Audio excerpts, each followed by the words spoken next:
nada, minha gente. A gente fala e as pessoas não entendem. Ainda ficam perguntando, isso é espiritismo? Querem que eu vá falar, segundo o espírito tal, segundo o espírito qual. Não pode, minha gente. Os espíritos que se comunicam no Brasil, infelizmente, não tem cultura nenhuma, não tem conhecimento humanístico, não tem aquele brilho, aquele fiat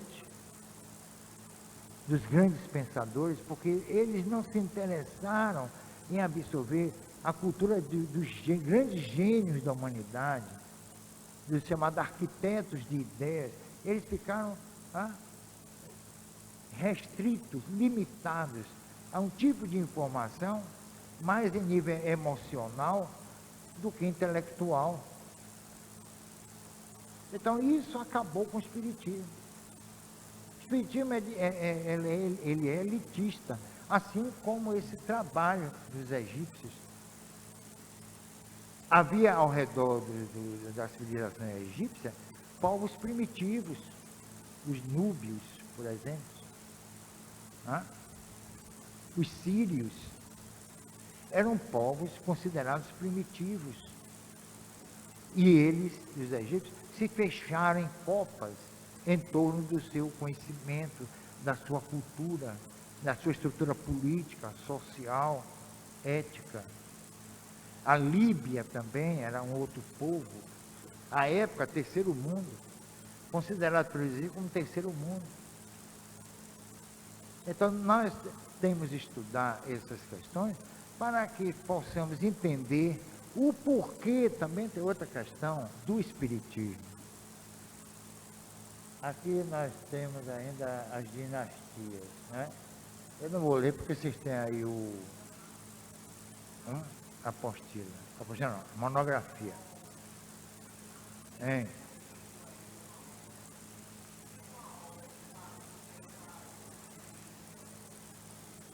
Egípcio? Eu lhe dou depois, porque tudo é em francês e alemão. Não tem uma obra em língua portuguesa. Viu? Não tem, infelizmente não tem, minha gente. O que é que eu posso fazer? Não é? Não tem. Porque os ingleses têm um trabalho magnífico. Agora, os principais são franceses e alemães. Eles investiram mesmo. Os belgas também. Então, depois eu lhe dou, tem mais ou menos 150 trabalhos a respeito disso. E tem uma coisa, nenhum desses trabalhos veio ao Brasil. É como o espiritismo, a cultura espírita. Eu cataloguei mais de 200 obras de cunho espírita que jamais chegarão ao Brasil. Então, o conhecimento dos espíritas brasileiros é um conhecimento fragmentário. Dos grandes mestres que subsidiaram o trabalho de Kardec, principalmente Gelei. Gelei foi o mais notável, era um pensador espetacular. Os outros levaram para o terreno da investigação fenomenológica. Ele não, foi da especulação intelectual. Como também Manuel S. Porteiro, escreveu o livro Espiritismo Dialético, Manuel S. Porteiro, como o outro grande pensador argentino, chamado Bócio, César Bogo, que era socialista e submeteu o socialismo universal, não é o socialismo argentino, mas o socialismo como processo universal, a concepção espírita. É um livro fantástico. Aqui no Brasil, só teve um grande pensador espírita que a gente deve respeitar, chamado Eusínio Lavini.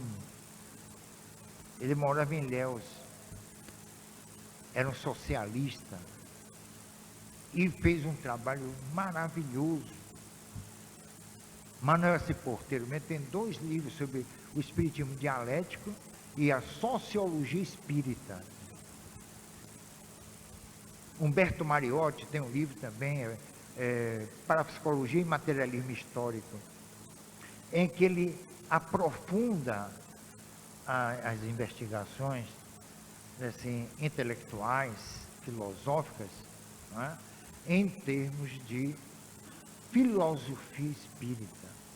Ele completa o trabalho de Kardec, porque Kardec fez um trabalho monolítico, e vocês veem uma coisa interessante, para identificar o aspecto filosófico do espiritismo dentro dos livros espíritos, a gente tem que fazer uma análise circunstanciada para separar o aspecto científico, o aspecto filosófico e o ético. Isso é que é espiritismo, não tem nada a ver com religião. Religião é ligada à liturgia, a rituais, não é? A sacramentos, a dogmas. Então nós vamos lá. A localização geográfica, fronteiras do Antigo Egito. Isso aí eu vou dar uma leiturazinha aqui. Vamos. Que número é esse aí? É 10, né? Tem aqui. A história do Egito se desenvolveu numa estreita zona cultivável nas margens do Nilo, Rio Nilo, limitada pelos desertos da Arábia e da Líbia. Muitos dizem que o Egito é um presente do Nilo, pois o rio, com suas enchentes fertilizantes, permitiu o desenvolvimento de uma sociedade às suas margens. O Egito, inicialmente, foi dividido em pequenos povoados, chamados de nomos. Com o tempo, esses nomos se transformaram em 2 reinos. Aí transformaram-se, está errado, transformaram em 2 reinos. O reino do Egito, Baixo Egito, situado no delta do Nilo, e o reino do Alto Egito, situado no vale do Nilo. Com o tempo, os 2 reinos foram unificados, formando assim a base do Antigo Egito. As principais regiões do país, o vale do Nilo, o delta e o Faium, um oásis a oeste do Nilo, eram completadas por zonas circundantes sobre as quais o Egito exercia certos direitos, como o da exploração mineral. Como o Egito teve em sua história constantes conquistas e derrotas, suas fronteiras sempre estiveram em constantes mudanças, chegando até a incorporar extensões de terra na Núbia durante o Império Novo. Atualmente, as fronteiras do Egito são limitadas ao norte com o Mar Mediterrâneo, ao sul com o Sudão, a oeste com a Líbia e a leste com o Mar Vermelho, e a nordeste com Israel. Então vocês veem que hoje a situação, vamos chamar topográfica do Egito, é diferente daquela do passado. Agora, quando fala em origem do reino do Egito, Baixo Egito e do Alto, na verdade, esses 2 reinos que deram início a um trabalho de florescimento da civilização egípcia, quando da sua unificação, foi um trabalho, esse trabalho de unificação foi um trabalho político, foi um trabalho maravilhoso para unir os 2 extremos. Os egípcios então chegaram à conclusão que eles unidos formariam uma força muito grande, e foi isso justamente que eles fizeram. Força no sentido militar, no sentido social, no sentido político e no sentido religioso. Aí verificaram que essa união seria necessária, e foi justamente o que aconteceu. E tem uma coisa, sem conflitos. Não houve conflitos, houve entendimento. E daí esse entendimento, veja a maturidade política desse povo. E do entendimento surgiu o que é a unificação. Sem derramamento de sangue, sem convulsões, né, sociais, sem nada. Isso mostra, como eu disse, que era um povo preparado, né, estruturalmente preparado, para desenvolver o trabalho que com o tempo desenvolveu. Era um só povo, não eram dois povos em litígio, mas um só povo que precisaria se unir também para se defender. A questão da defesa. Então eles lutavam isoladamente, se uniram e aí constituíram esse grande império que foi justamente o Egito Antigo. Então vamos lá. Aqui é o mapa, né? É o mapa antigo do Egito. Deixa eu ver aqui se tem a data. Esse mapa do Antigo Egito, eu não estou enxergando. Foi 1000 e quanto? 1595. Mas já estava todo desfigurado. O Egito já não apresentava mais aqueles aspectos próprios da sua antiga civilização. Hein? Recursos naturais.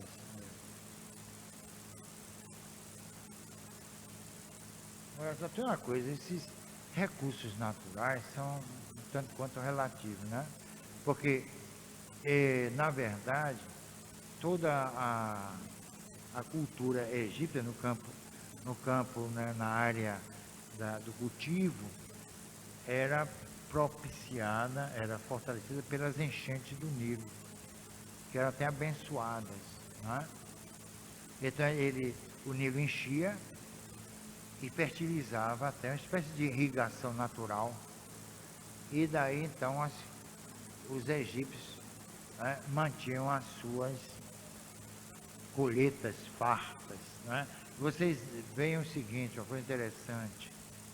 Vocês se lembram do sonho do faraó, das vacas magras e das vacas gordas, que José decifrou? José, o ismaelita, né? Porque José descende dos ismaelitas, né? De Ismael, que foi expulso por Abraão, porque ele, filho de uma serva, mais tarde Abraão mantém relações com Sara, não é? Uma mulher sarada, não é? Dizem que com a idade avançada, não é? Ninguém sabe qual é a idade dele. Eu sei que ele avançou mesmo, não é? E aí nasceu Jacó, não é? Resultado, Ismael foi expulso. Ele e a tribo dele. E ele jurou vingança. E vocês sabem quem são os descendentes de Ismael? Os judeus, ou os árabes. São os árabes. Os árabes faz parte da etnia judaica. Muita gente não sabe. Aí olha, há árabes lá que estão lutando contra os israelitas e nem sabe por quê, coitado. Vendo aí. Então José interpretou o quê? 7 vacas magras, 7 vacas gordas, não é? Tem gente aí que está no período das vacas magras, né? Repare o curso aí como está. O que é isso? São 7 anos de miséria e 7 anos de abundância, não é isso? Isso devido que há um processo ligado ao rio Nilo. E ele levou realmente alguns anos sem que houvesse a cheia por causa de certas estiagens que houve na nascente do rio.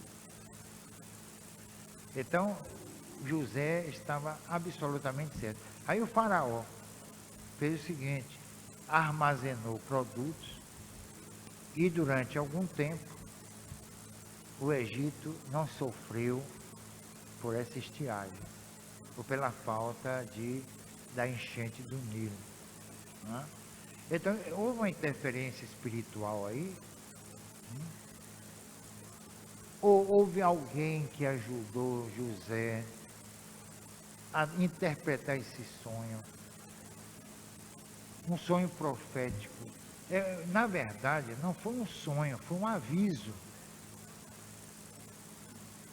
Não, eu acho que nem foi precognição, foi um aviso. Alguém avisou. E quem teria sido? Quem avisou? Algum espírito? Aí que, para mim, foi um espírito que avisou. E aí o Egito escapou de boa. Bom, aqui tem o Alto Egito, tá vendo aqui, rapaz? Aqui o Alto Egito. Aqui são as construções. Vocês leiam aí, deixa eu ver aqui. Eu não estou lendo porque eu acho enfadonho. Né? Aqui, ó. Aqui é o Nilo, ó, tá vendo aqui o Nilo? Ó. Aqui é Tebas. Isso aqui, ó, Tebas. Aqui é o quê? Eu não estou enxergando. Alto Egito. Aqui é Armã. Aqui o Vale. O quê? Das Rainhas, né? Porque você sabe que o Vale das Rainhas, que aí foi encontrado muitas tumbas de rainhas. Encontraram, entendeu? Aí chama o Vale das Rainhas. Aqui, ó, tem o Nilo, o Alto Egito, Vale das Rainhas, tem dos reis, não é? Isso tudo aqui foi antes da unificação. Essa situação aqui foi antes da unificação. Então nós vamos passar para outra. Isso é mais, vocês cheguem em casa, estudem, leiam, meditem. Aqui nós temos, deixa eu ver. Deixa eu ver aqui, Bernardo. Olha esse, que página é essa? Hein? O médio, né? Cadê, pai? Não estou vendo não. Que número é? Tá aqui? Tá aqui, tá. Aqui cadê o médio egípcio? Aqui é o médio. Mas você vê uma coisa, o chamado médio egípcio quase que não tinha construção. O importante era o alto e o baixo. Agora o médio, não tinha muita relevância, muita importância. E aí vocês leiam aí, ó, todo esse processo aqui, ó. Aqui é o Mar Vermelho, é o Mar Vermelho. Foi esse mar aqui, segundo a Bíblia, que se abriu para Moisés passar o Êxodo. é chamado Mar Vermelho. Aí abriu de pá em pá e Moisés passou. Agora, muita gente acha que isso é fantasia. Né? O mar abriu. Agora, quando isso foi Deus que fez. Quando os egípcios estavam no meio, as águas se uniram. Não é isso? Deus protegeu os hebreus e arrasou com os egípcios. Veja só que Deus, hein? Preconceituoso. Parece que só os hebreus são filhos dele. Aqui são as pirâmides. Né? Essas 3 pirâmides aqui. Deixa eu ver. Cadê as pirâmides, meu Deus? Mas está meio errado isso aqui. Eu estou meio atrapalhado. Cadê as pirâmides? Não tem? É antes, né? Ah, aqui. Então está errado. A pirâmide de Kefren, não é isso? Não. Essa não é de Kefren, não. Que Parnaé está numerada? É que eu vim tomar conhecimento desse material aqui hoje. Então não deu tempo de eu estudar, hein? É depois de quê?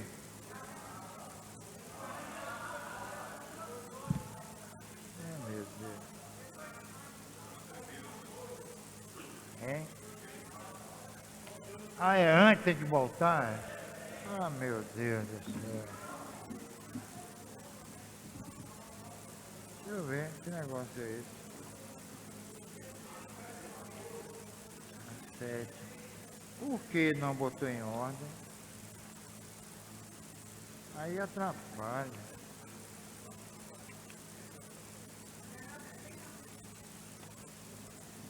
Vem na frente? Ah, meu Deus. Isso não deu tempo de olhar, né? Eu vim olhar aqui, aí deu essa zebra. Eu acho que eu não consigo encontrar, veja só. Ah, eu estou olhando aqui, não estou vendo diabo nenhum. Cadê? É 8ª? Que dia. Parece que não tem aqui não. Ah, tá aqui. Mas que confusão, vai e volta. Será possível? Bom, então nós temos aqui, são túmulos, né?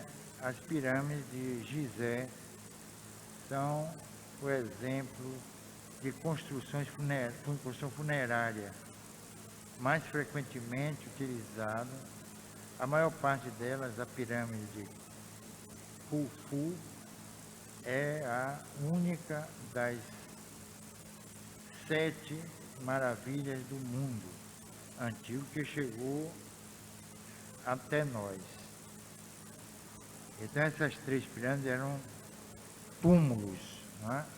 Eram túmulos. Bom, passa aí. Repare uma coisa interessante. As pirâmides astecas têm uma semelhança muito grande com essas aqui, ó. Essas menores. Mas são idênticas. São iguais essas pirâmides aqui, ó. Aqui, ó, vocês estão vendo aqui as pinturas. Todos estão de perfil. Vamos passar aí. O problema é que a letra é pequena, senão eu li a letra interpretando, mas eu não enxergo, nem de óculos eu enxergo. Eu vou arranjar um binóculo agora, né? Para ver se eu enxergo. A pirâmide de Kefren. Pronto, olha aí. Veja que construção fantástica, né? É uma coisa assim impressionante, né? Essas pirâmides. Repara as pirâmides pequenas aqui, ó. Essas 3 aqui.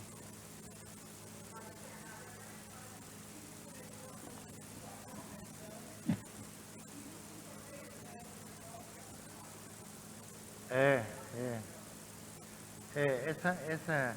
Essa pirâmide de Kefren, né?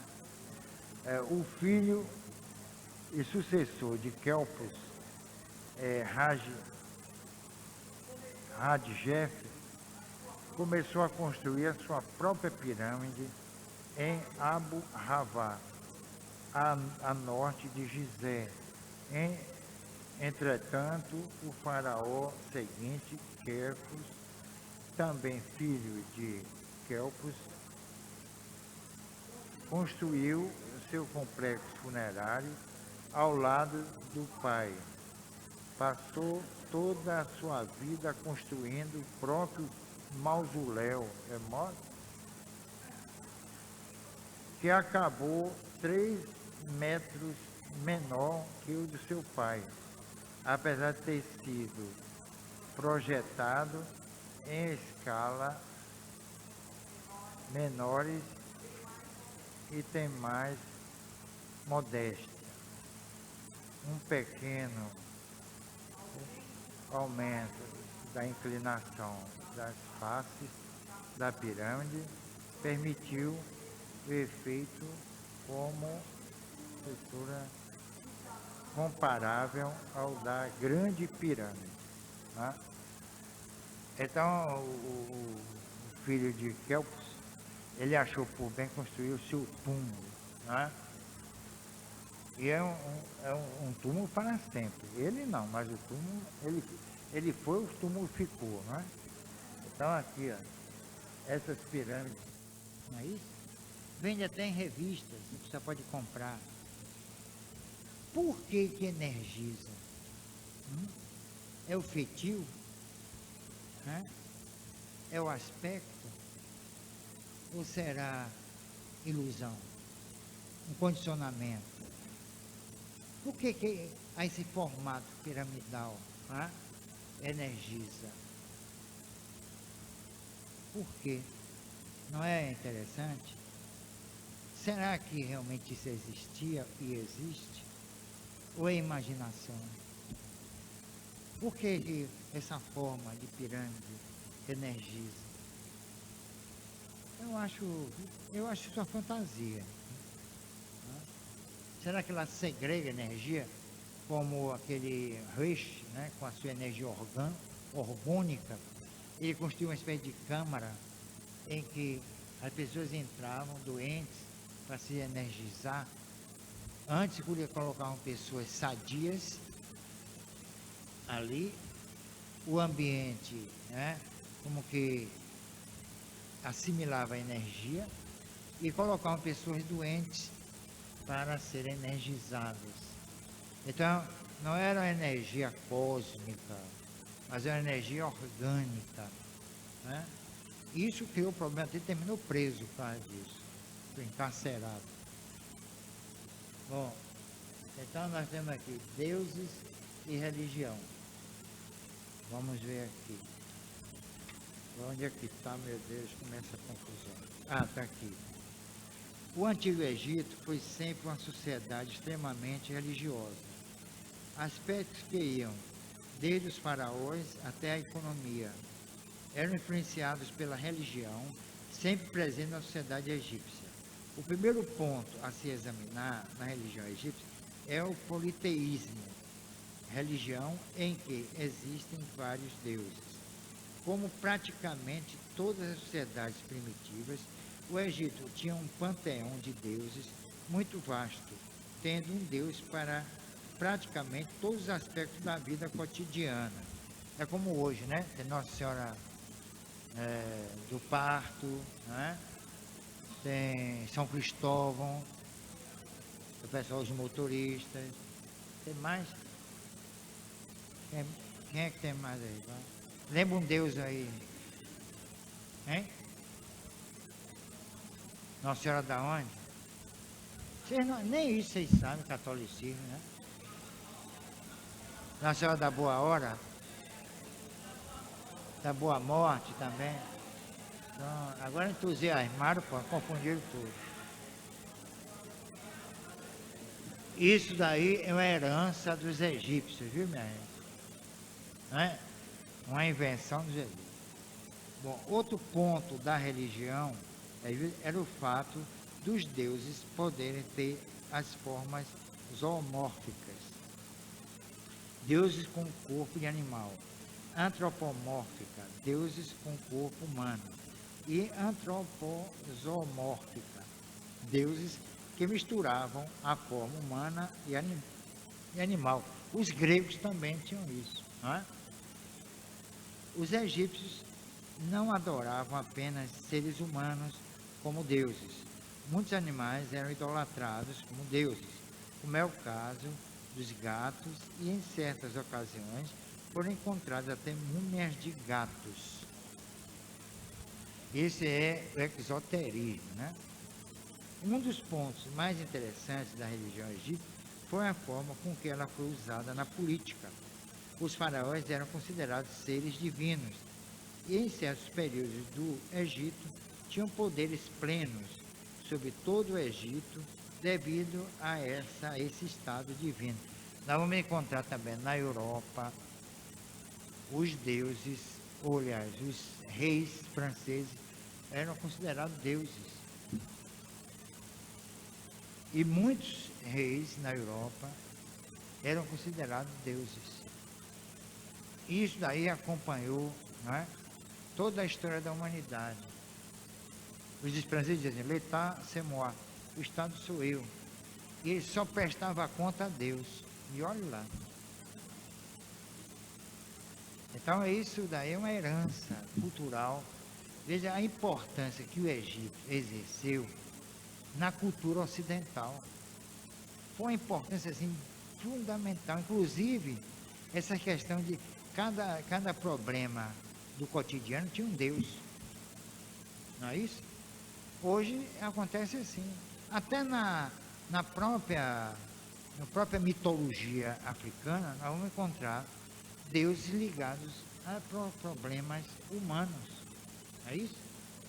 Por exemplo, cada orixá representa o quê? Representa um estado ligado ao processo da própria vida. Né? Por exemplo, Oxós simboliza o quê? Quem? Simboliza, mas até macumba sem noção. Hein? Oxóssi é o quê? Ao quê? Ao quê? As matas? Ah. Qual é o dia de Oxóssi? Quem? Orlene sabe de tudo aí, olha, tá por dentro. E vocês sabem que existia um calendário também no Egito, referente a data de cada Deus. Cada Deus tem a sua data específica, como tem hoje. Né?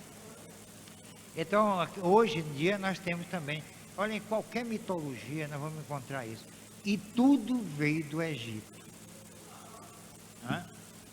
O problema do horóscopo. O horóscopo é outra questão. O horóscopo é outra questão. Vocês acreditam em horóscopo?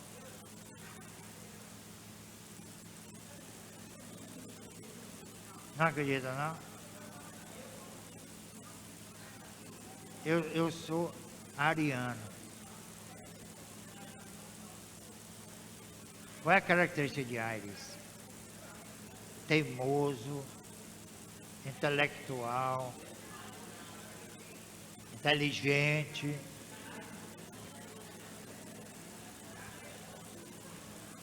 Teimoso eu sei que é. E Leão.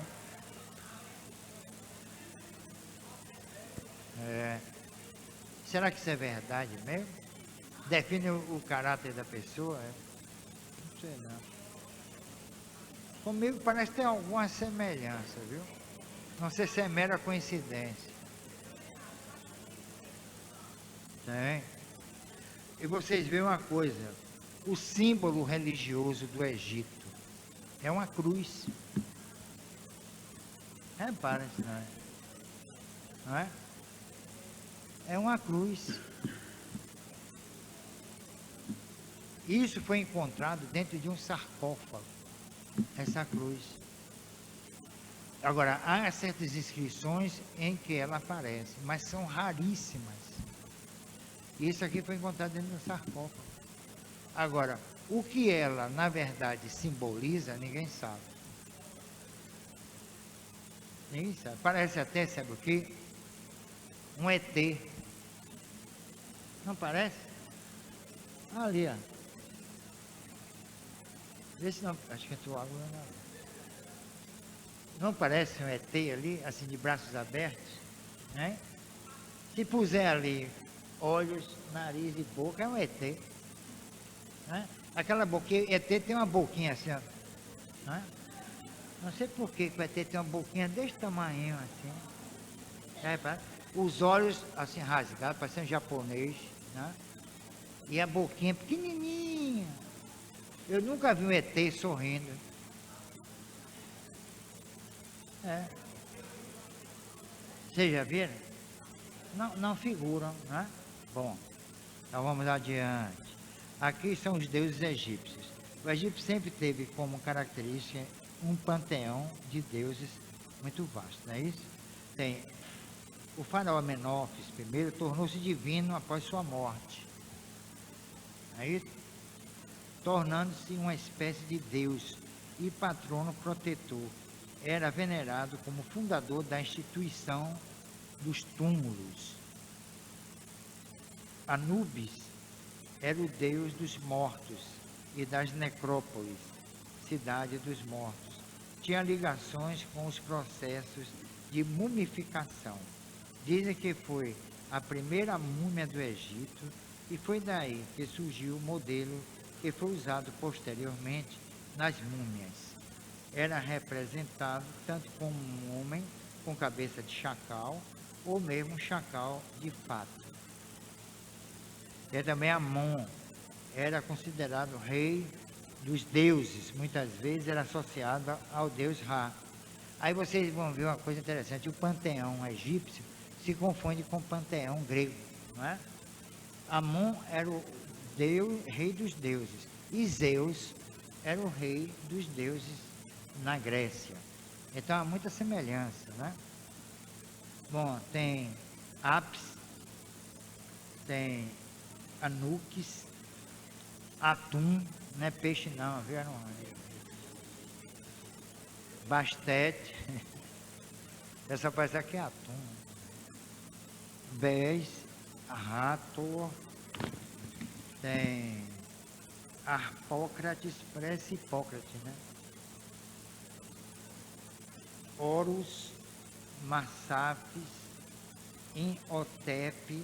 Eu já vi um filme com esse Imhotep, que ele é trazido à vida no museu em Nova York, é trazido à vida e tal, e faz miséria, né? É a múmia, o filme é A Múmia. Ele foi auxiliar do faraó Djeser, foi um homem de feitos notáveis. Dizem que foi um taumaturgo, um feiticeiro, um mago, né? Bom, Ísis é a deusa mais popular do Egito. Ísis representa a magia e os mistérios de todo o Egito. Né? Tem o Kimun, Cons, Maat, Min, Jeb, Su e Nut. Tem também Mon, Tu e Mut. Tem Néftis, Neit, Osíris. Osíris é o irmão de Sete e marido de Ísis. É o filho primogênito de Jeb, a terra, e Nut, o céu. E por isso teve o direito de governar o trono do Egito, mas seu irmão Sete, por inveja, destruiu Osíris e espalhou por todo o Egito os pedaços de Osíris, Ísis e Néftis. Procuram pelo Egito os seus pedaços e o trazem de volta à vida com a ajuda de Anubis.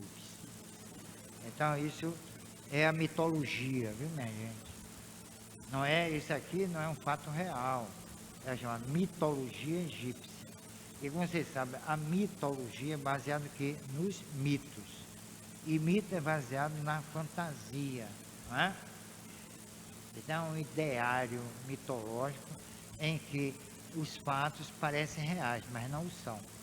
Nós vamos encontrar na Grécia, a mitologia grega, a mitologia romana, a cartaginense e aí por diante. Ptah é o deus criador, patrono das artes e dos artífices. De que cada profissão também tinha o seu deus. Ra, também conhecido como Ré, é o deus Sol, guardião da cidade de Heliópolis, que em grego significa a cidade do sol, Heliópolis, né? Vem de Hélios, Sextimer, Set, Sobek, Tot, veja quantos deuses, né? Taveret, haja Deus, né? Agora, a mumificação, costumes funerários. O povo egípcio sempre teve uma grande preocupação com a morte e com o que viria depois dela. Essa preocupação tornou os costumes funerários egípcios uma arte muito desenvolvida. Vocês estão vendo ali, o sarcófago, a tampa do sarcófago, a tampa ela representava o indivíduo que estava ali mumificado, né? Bom, a mumificação é um processo artificial de se preservar o corpo humano e de animais da decomposição após a morte. Os processos de mumificação foram desenvolvidos observando-se a natureza e seus efeitos nos corpos dos mortos. Durante a maioria do período pré-dinástico, os egípcios enterravam seus mortos em covas. O costume funerário egípcio mais conhecido é a mumificação, mas a mumificação era apenas um estágio dentre os muitos aplicados aos corpos dos mortos. Aqui, em covas muito simples, campas pouco profundas, nas orlas dos desertos, sendo cobertos depois com areia. Com o clima seco e muito quente das areias do deserto, os corpos se desidratavam muito rapidamente. Esse processo fazia com que o corpo se desidratasse mais rápido que a decomposição dos tecidos. Isso acabava levando à preservação do corpo sem nenhuma ajuda externa, né? Então, existe uma mumificação natural, no caso, né? Existe a artificial, existe a mumificação natural. Bom, a mumificação era realizada em oficinas anexas à necrópole que forneciam também grande parte do equipamento funerário. Então, junto às necrópolis, existiam as oficinas de mumificação, né? Bom, as múmias. As múmias mais antigas datam do período pré-dinástico, antes de 3.000 anos antes de Jesus. Quer dizer, 5.000 anos da nossa era, ano 2001. 5.000 anos, 3.000 anos antes de Jesus. Entretanto, eram apenas corpos preservados pelo clima seco e areia quente do deserto. Na primeira dinastia, 2.920 a 2.649 a.C., ainda se buscava uma solução artificial para a mumificação ainda ineficaz. No Antigo Reino, que tem aí a data, e Médio Reino, as técnicas de embalsamação foram aprimoradas. Somente no Novo Reino descobriu-se uma forma eficiente. Na 21ª dinastia, a prática já estava obsoleta. Além disso, com as propostas do cristianismo em Roma, totalmente contrárias ao culto politeísta e a vida material após a morte, a mumificação perdeu-se na história. Vocês viram uma coisa interessante? Esse tido cristianismo, que não tem nada a ver com Jesus, né? Olha, a expressão Cristo não é de família, não, é um qualificativo. E surgiu séculos depois da morte de Jesus. Jesus ou Cristo. Porque o nome dele é Jesus de Nazaré. É isso? Então, esse cristianismo, que é uma doutrina à parte do pensamento de Jesus, achou por bem acabar com tudo em nível de cultura ancestral no mundo. Onde os padres pisavam, acabavam com tudo. Todas as tradições, os costumes, tudo, eles destruíram, até a arquitetura. Eles fizeram coisas terríveis, crimes hediondos. Entre os astecas, por exemplo, sabe qual era a diversão? Eu tenho esse registro histórico. Eu fiz um trabalho sobre a morte, eu não sei onde foi que eu botei, todo ilustrado. Então, sabe qual era a diversão dos espanhóis, soldados? Pegavam uma criança de 3, 4, 5 anos de idade, suspendia pelo pé, aí fazia o concurso para ver quem cortava mais rápido a criança ao meio. Matavam assim 100, 200 crianças. E isso sob a égide da padrareca. E essa religião ainda existe aí fora, ainda tem poder, e a pessoa tem orgulho de ser católico. Se soubesse, né, o que a religião católica aprontou no mundo, muita gente tinha até nojo. Então isso, destruíram tudo. Onde eles entraram, eles destruíram. Mas acabaram com o negócio de paganismo. Eles arrasaram. Então, depois as cruzadas. O que são as cruzadas? Iam para essas regiões do Oriente defender os lugares sagrados. Veja que maluquice. Defender os lugares sagrados. Não tinham que fazer. Os príncipes europeus inventavam essas cruzadas para preservar os lugares sagrados. É um negócio assim disparatado. E nisso eles destruíam tudo. Tudo que havia pela frente. Olha, o mundo seria outro se não fosse o catolicismo. Seria um mundo mais assim, equilibrado. É a verdade, eu não estou contra católico, sou contra nada, eu não sou contra uma coisa que não presta.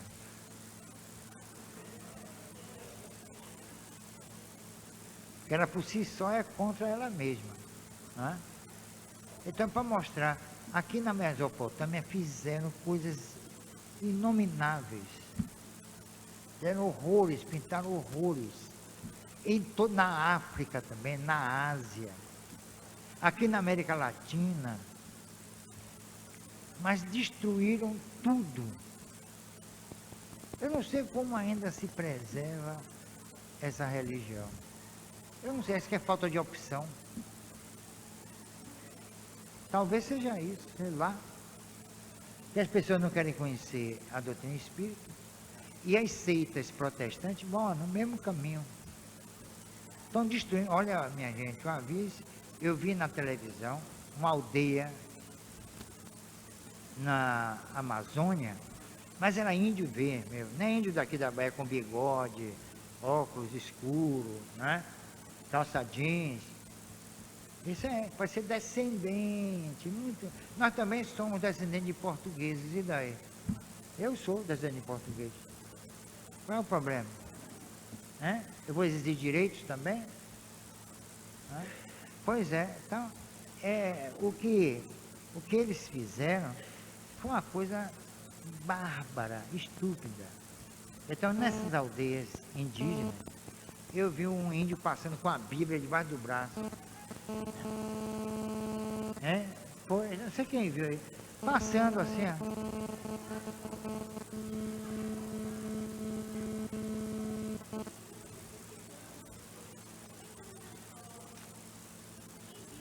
Ah, cigano? Ah, suicidando. Eu vi cigano. Índios se matando, né? E as índias estupradas, hein? E aí? E as doenças que levaram para lá? Que índio não tinha gripe, não. Pegou gripe com tuberculose, doença venérea, com os chamados brancos. Não sei onde tem branco nesse Brasil. Ah, branco no Brasil só o fundo do olho mesmo, nos olhos. Então eles dizimaram tudo, acabaram com tudo, minha gente. Foi uma coisa assim, fora do comum. Então o cristianismo também interferiu nessa questão das múmias.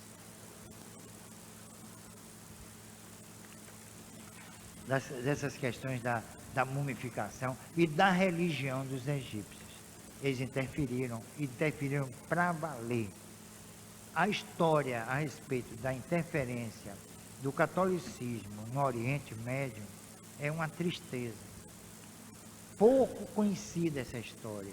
Muita gente não conhece. Mas eles destruíram. Só faltaram destruir as pirâmides. Mas destruíram tudo. Até ídolos, até estátuas, eles destruíram. E foi uma coisa bárbara, estúpida, grosseira. Quer dizer, foi um crime contra a humanidade, foi um crime contra a história, contra os povos antigos. E todo mundo acha certo isso, né?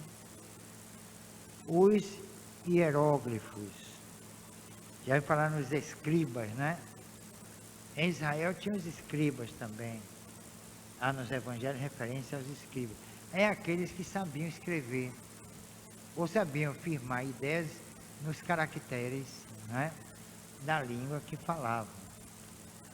A invenção da escrita foi o marco inicial da história.